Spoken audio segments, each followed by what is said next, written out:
21వ కీర్తన 7వ వచనం మధ్య భాగం చదవండి.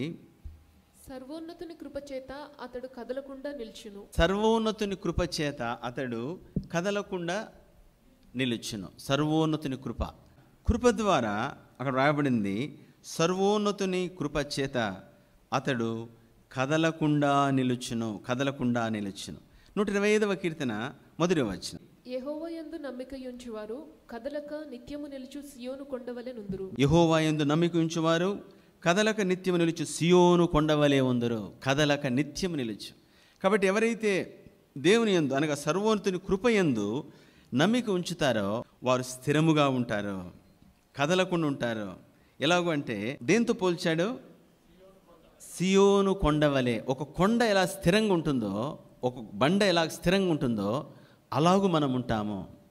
పరిస్థితులు ఎలా వచ్చినా అనుకో, చూడండి, తుఫాను రాని, గాలి రాని, వర్షం రాని, వరద రాని, అన్నీ మొత్తం భూములు మునిగిపోయినాయండి, పంట పోయిందండి, తర్వాత ఇండ్లు కొట్టుకుపోయినాయండి, కప్పులు లేసిపోయినాయండి, అంతా చెప్పాక అయితే అక్కడున్న కొండ మాత్రము అలానే ఉంటుంది.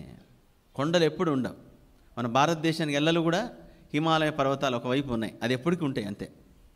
కాబట్టి కొండలాగా, కాబట్టి నేను కదలకుండా ఉంటాను, నేను స్థిరంగా ఉంటాను. కారణం ఏమిటంటే నేను నమ్మిక ఉంచింది నా దేవుని లేదా సర్వోన్నతుని కృపయందు నేను నమ్మిక ఉంచాను, దేవుని యందు నేను నమ్మిక ఉంచాను.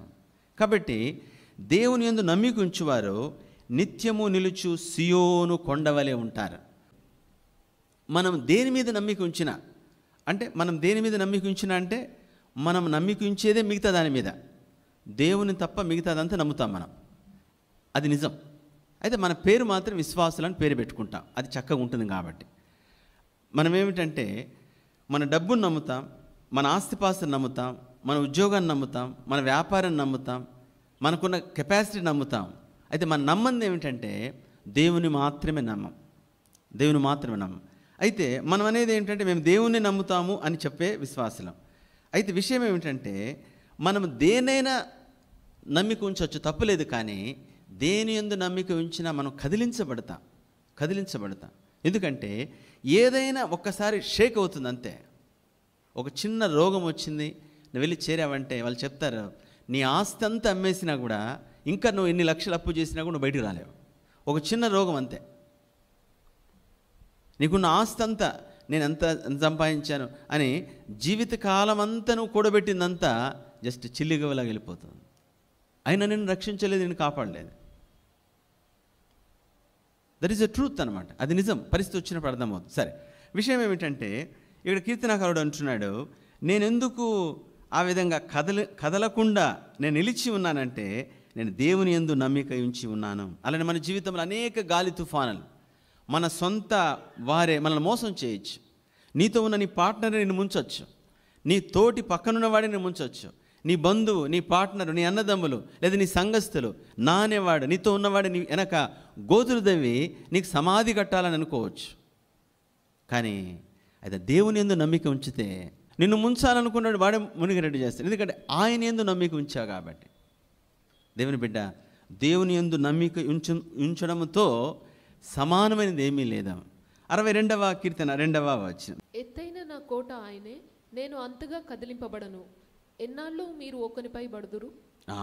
కీర్తనకారుడు అంటున్నాడు, ఎత్తైన నా కోట ఆయనే, నేను అంతగా కదిలించబడను. He alone is my rock and my salvation. ఆయనే, ఈ అలోన్ అంటే ఆయన మాత్రమే నా యొక్క రక్షణ, అలానే నా యొక్క కోట లేదా నా బండ, నా కోట. కాబట్టి ఇక్కడ రాయబడింది ఆయనే. సోదరుడా, సహోదరి, అందుకోసం I shall never be shaken, నేను కదిలించబడను. తెలుగులో కొంచెం బాగా రాశాడు, ఏమిటంటే అంతగా కదిలించబడను. అంటే అప్పుడప్పుడు కదిలించబడతాను కానీ అయితే నాశనం అయ్యే అంతగా కదిలించబడను, డిస్ట్రాయ్ అయ్యేంత కదిలించబడను. ఒక విషయం ఏమిటంటే మనము డబ్బును ఆధారం చేసుకొని, పోలీసుని ఆధారం చేసుకొని, పొలిటీషియన్స్ని ఆధారం చేసుకొని, లేదా మందిని ఆధారం చేసుకొని ఉంటే ఒకరోజు నువ్వు సిగ్గుపడతావు, అవమానం పడతావు. ఎందుకంటే వీధుల్లో నువ్వు తలదించుకునే విధంగా అయిపోతుంది. నీకు ఎవరి సపోర్ట్ అనుకున్నారో వారందరూ నిన్ను మోసం చేసి వెళ్ళిపోతారు. మొత్తం డిస్ట్రాయ్ అయిపోతుంది. ఇంత పవర్ఫుల్ క్యాండిడేట్ అంత దైన్యమైన స్థితికి వెళ్ళిపోతాడు. కారణం ఏమిటంటే తను ఆధారం చేసుకుంది, తను ఎంచుకుంది, తను విర్రవీగింది, తను నడిచింది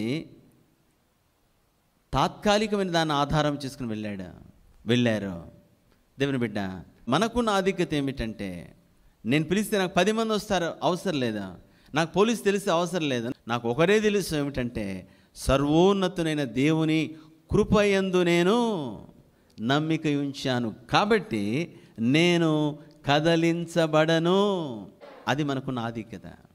ఏమైనా జరగచ్చు కాదు, జరుగుతుంది కూడా. జరగకూడదని గ్యారంటీ కాదు. లోకంలో దేని గ్యారంటీ లేదు. ఏదైనా జరుగుతుంది. అయితే మనం ఆయన యందు మాత్రము నమ్మిక ఉంచితే, ఆయన కృప యందు మాత్రము నమ్మిక ఉంచితే, సోదరుడా సహోదరి, అంతగా అంటే కొన్నిసార్లు కదిలించబడతాం. కొన్నిసార్లు కన్నీరు, దుఃఖము, వేదన, అయ్యో వీడే ముంచేస్తున్నాడు, వీడిలా తయారైపోయాడు, వీడెందుకు ఇలా చేస్తున్నాడు, వాళ్ళెందుకు చేస్తున్నాడని మనము కదిలించబడతాం. కానీ మనము పతనము కాము, మనం డిస్ట్రాయ్ కాము. మనల్ని పతనము చేసేంత శక్తి ఎవరికి లేదు భూమి మీద. అయిపోయాడని అనుకున్నా కూడా మళ్ళీ బయటకు వస్తాడు. ఎందుకంటే ఆధారం చేసుకుంది ఆయన కాబట్టి.